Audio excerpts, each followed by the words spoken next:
छत्रपती संभाजीनगरमध्ये मंत्री संजय शिरसाट यांनी विविध राजकीय मुद्द्यांवर प्रतिक्रिया देताना शिवसेना पक्षप्रमुख उद्धव ठाकरे यांच्यावर टीका केली।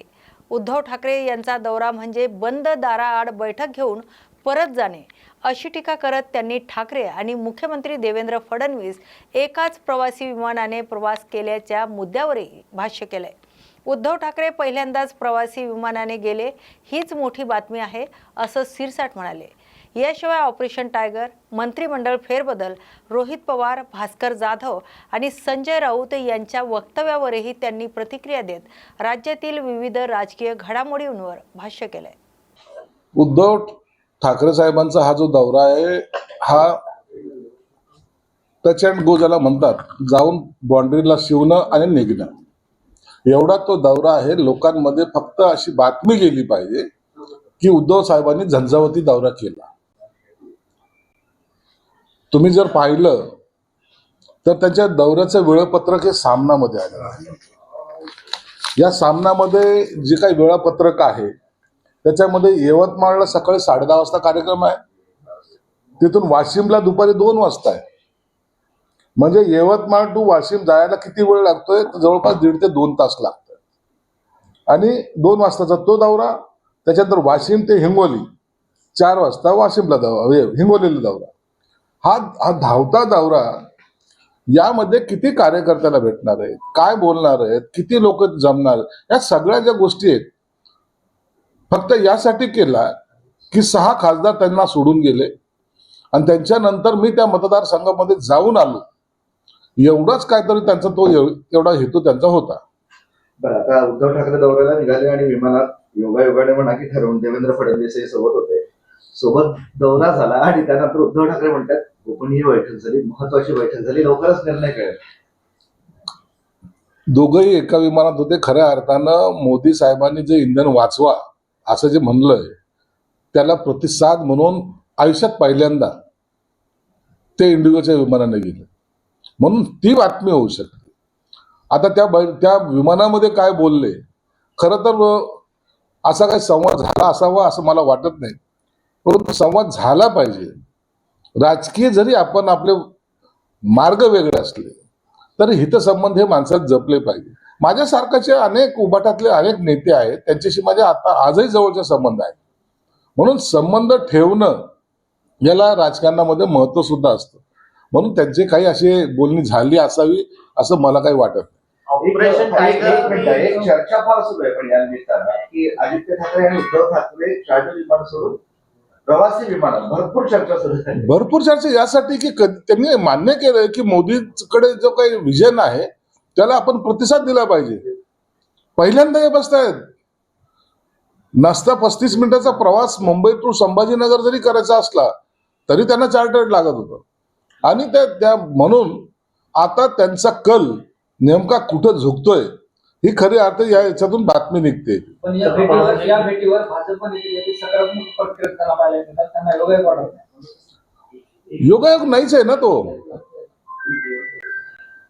हे जे काही आता विमान प्रवास झाला त्याच्यामध्ये काही बसले, त्याचे फोटो आता पेपरमध्ये आलेले आहेत, एकाचं तोंड एकीकडे आहे, दुसऱ्याचं तोंड दुसरीकडे आहे, आणि म्हणून त्यांनी केलेला दौरा त्यांना आमच्या शुभेच्छाच आहेत।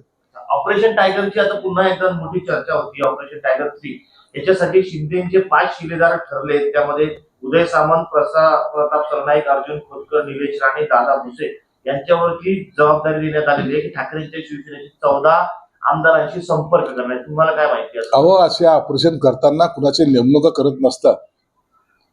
हे काय पक्षाचं पद आहे का? काय एखाद्या शपथविधी घेऊन त्यांना कामाला लावायचं असंच असतं का? ऑपरेशन हे ऑपरेशन असतं, त्याच्या चर्चा ह्या होत नसतात। म्हणून कोण कुठं काय कामाला लागलं, कोणी काय करावी, कोणी काय जबाबदारी घ्यावी हे एकनाथ शिंदे साहेब ठरवत असतात। आणि ते जेव्हा ठरवतात तर त्या बातम्या कधी बाहेर येऊ शकत नाहीत, ते कुणाला कळवू सुद्धा शकत नाहीत। आणि म्हणून ऑपरेशन टायगर 3 हे निश्चित होईल, परंतु अशा नेमणुका करून ते होणार नाही, तर ते गुप्तपणे होईल आणि ज्या दिवशी सक्सेस होईल त्या दिवशी एकनाथ शिंदे साहेब त्याची घोषणा करतील। मुख्यमंत्री आणि माझ्यात उच्चस्तरीय चर्चा झाली, अत्यंत उच्चस्तरीय चर्चा उद्धव साहेब आणि देवेंद्र फडणवीस मध्ये झालेली आहे। त्यांनी हेही सांगितलं की उद्धवजी जर ऐकलं असतं तर मी तुमच्या मातोश्रीला आलो असतो, परंतु तुम्ही न ऐकल्यामुळे आता मला मातोश्रीला येणं बंद झालं, मला मच्छी खाणं बंद झालं. अशा काहीतरी गप्पा बिप्पा त्यांच्या झाल्या असाव्यात, म्हणून आम्ही त्याच्याकडे जास्त गांभीर्याने पाहत नाही. तुम्ही तो फोटो काळजीपूर्वक बघितला, म्हणजे एकाचं तोंड एकीकडे दुसऱ्याचं तोंड दुसरीकडे होतं नाही का? मला उबाटा गटाचे नेते उद्धव ठाकरेंचा स्वभाव माहिती आहे, मी त्यांच्याबरोबर काम केलेलं आहे, म्हणून ते कधी तोंड फिरवतील आणि कधी तोंड इकडच्या तिकडं करतील याचा काही नेम नसतो, हे मी जाणून आहे. तर रोहित पवार सांगतात की ऑपरेशन टायगर नाही, ऑपरेशन बाजार आहे आणि डिलिमिटेशनचे बिल पास झाल्यानंतर या खासदारांना काहीही किंमत राहणार नाही. आता आपला पक्ष वाचवण्याच्या भानगडीत पड. बाकीचे ऑपरेशन जे आहे ते ऑपरेशन कधी तुमच्याकडे येईल याचा काही नेम नाहीये, आणि त्याच्यामध्ये तुम्ही आता जर काही जरी बोंबलत असले त्या टायमाला आमचे झेंडे घेऊन तुम्ही फिरणार आहात. म्हणजे ऑपरेशन तुतारी पण होणार का? ऑपरेशन तरी पहिलेच झालं असतं. अजितदादाच्या हयातीमध्येच हे ऑपरेशन झालेलं होतं. शरद पवारांना अजितदादा एकत्रितपणे दिल्लीला झालेली भेट, भाजप बरोबर जायचं हे ठरलेलं, दिल्लीला ठरलं होतं. हे काय माहित नाही का रोहित पवारला?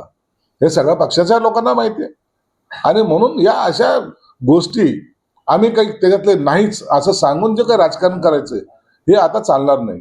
भास्कर जाधव का एक स्टेटस है, कश्मीर वादे प्यार वफा सब बातें हैं, बातों का क्या, लोग भगवान को धोखा देते हैं तो इंसानों का क्या. काय कळायला मार्ग नाही, कोणी कोणाच धोका दिला. व्यथित झालेला आहे भास्कर जाधव. भास्कर जाधव ज्या पद्धतीचं त्याचं आक्रमक स्वभाव आहे, स्पष्ट वक्तेपणा आहे, त्याला त्या उभाटामध्ये केवढी शून्य किंमत देत आहे हा संताप तो व्यक्त करतोय. म्हणजे राजकारणामध्ये 30 वर्षाच्या या विधानसभेच्या याच्यामध्ये काम केलेला एक आमदार उभाटामध्ये गेल्यानंतर त्याला काय वागणूक मिळते हे आपण सर्वांनी पाहिलेलं आहे. म्हणून मला वाटतं भास्कर जाधवांनी आता आपला मार्ग हा शोधला पाहिजे. इतकी वर्ष ही लोक माझ्या सोबत होती याची मला लाज वाटते असं उद्धव ठाकरे म्हणतात. तुम्ही किंवा तुमचे खासदार. हो, त्यांना लाज वाटते ना.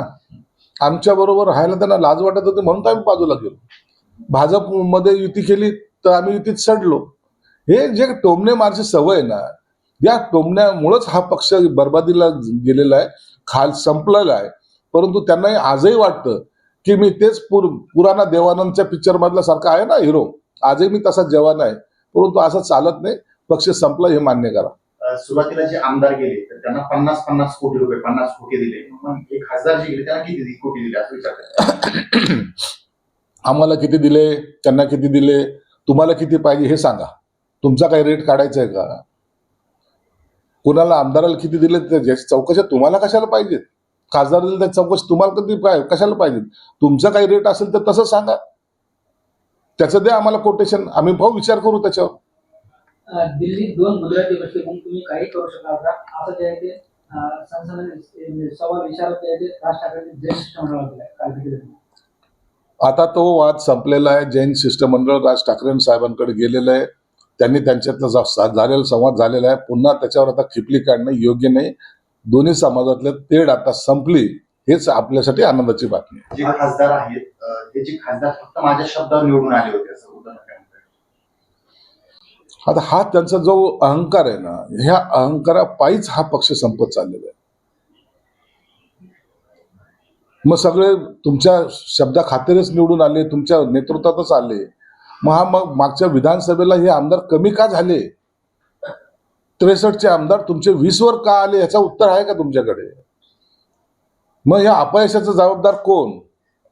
मुंबई महानगरपालिकेमध्ये तुमच्या नेतृत्वाखाली सत्ता का गेली याची जबाबदारी कोण घेणार आहे? तुमच्याच नेतृत्वाखाली आलेले आमदार, खासदार, जिल्हा प्रमुख, पदाधिकारी पक्ष सोडून गेले, याची जबाबदारी कोणाची? म्हणून या सुद्धा जबाबदाऱ्या आता उभाटाने घेतल्या पाहिजे. शिवीगाळ करणं ही महाराष्ट्राची संस्कृती नाही असं उद्धव ठाकरे म्हणतात. हे त्यांनी संजय राऊतला कानामध्ये सांगितलं पाहिजे. संजय राऊतला हे जर तुम्ही पहिले सांगितलं असतं तर कदाचित पक्षाची आणखीन इतकी वाताहत झाली नसती. पुण्यात साथीच्या कार्यक्रमात भाजप खासदार मेधा कुलकर्णी आणि भाजप आमदार अभिमन्यू पवार यांच्या नाराजी नाट्य पाहायला मिळालं. हा कार्यक्रम मराठा समाजाचा आहे, तुम्ही कशावर वाद होईल असं अभिमन्यू पवार म्हणल्याचा मेधा कुलकर्णीचा दावा आहे. तर मी कोणताही जातीवादक शब्द उच्चारला नाही असं अभिमन्यू पवार. आता त्या व्यासपीठावर नेमकं काय घडलं याची आम्हाला कल्पना नाही, परंतु जे काही आपल्या माध्यमातून फोटो वगैरे पाहिलेले आहेत रागाने जाताना, याची दखल मुख्यमंत्र्यांनी घेतली असेल आणि मला वाटतं त्याच्यावर मुख्यमंत्र्यांनी बोलणंच योग्य होईल. भास्कर जाधवच्या स्टेटसची चर्चा झाली. आता उदय सामंतांनी एक स्टेटस बोललेलं आहे, म्हणजे केलंय त्यांनी.